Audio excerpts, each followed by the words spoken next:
বালুচিস্তানে 12টি শহরে একযোগে আঘাত, ব্যাংক লুট, রেললাইন ধ্বংস আর শতাধিক মানুষের প্রাণহানির খবরে এই মুহূর্তে ল্যাজে গবরে দশা পাকিস্তানের। কিন্তু নিজেদের ঘরের আগুন নেভানোর বদলে পাকিস্তানের অভ্যন্তরীণ মন্ত্রী মহসিন নকভি আবারও পুরনো রেকর্ড বাজিয়ে ভারতকে দোষারোপ করছেন। এক কথায় নিজেদের ব্যর্থতা ঢাকতে আবারও ভারত কার্ড খেলছে পাকিস্তান। ভারত বরাবরের মতোই ভিত্তিহীন দাবি অস্বীকার করছে।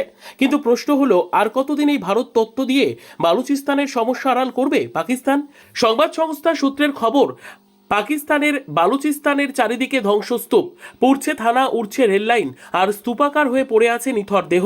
খোদ পাক সেনার দম্ভ এখন চুরমার। গত 48 ঘন্টায় 120 জনেরও বেশি মানুষের মৃত্যুতে কার্যত লেজে গবরে দশা ইসলামাবাদ ও রাওয়ালপিন্ডির।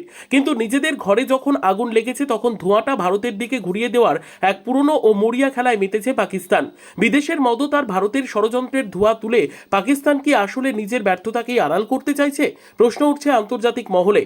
সংবাদ সূত্রের খবর, শুক্রবার রাত থেকে বালুচিস্তানের 12টি শহরে একযোগে হামলা চালিয়েছে সশস্ত্র বিচ্ছিন্নতাবাদী সংগঠন বালুচিস্তান লিবারেশন আর্মি অর্থাৎ বিএলএ। কোয়েটা থেকে গদর, সর্বত্র একই ছবি। থানা ও সেনা শিবিরে বিস্ফোরণ, রেললাইন ধ্বংস আর ব্যাংক লুট।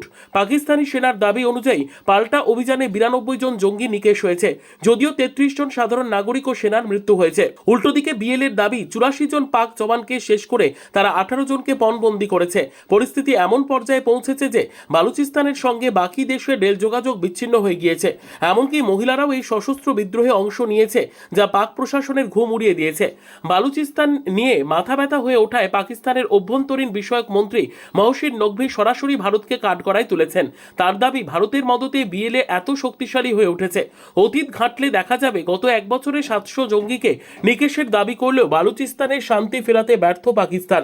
সাধারণ মানুষের ক্ষোভ আর বিচ্ছিন্নতাবাদের মূল কারণগুলো সমাধান না করে ভারতের দিকে আঙুল তোলা তাদের কাছে যেন সহজতম উপায়।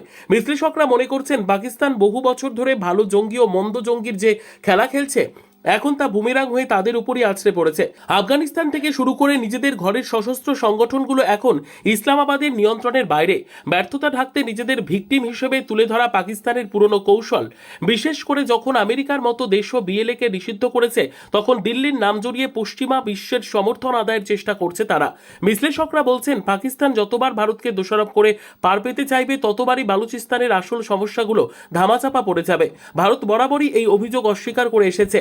কার্যত নিজের দেশেই এক জটিল সমস্যার মাঝখানে দাঁড়িয়ে পাকিস্তান নিজেদের ব্যর্থতায় ভারত জুজু দেখিয়ে আর কতদিন নিজেদের প্রশাসনিক ব্যর্থতা ঢাকতে পারবে, সেটাই এখন বড় প্রশ্ন। Bureau report, digital news Bangla.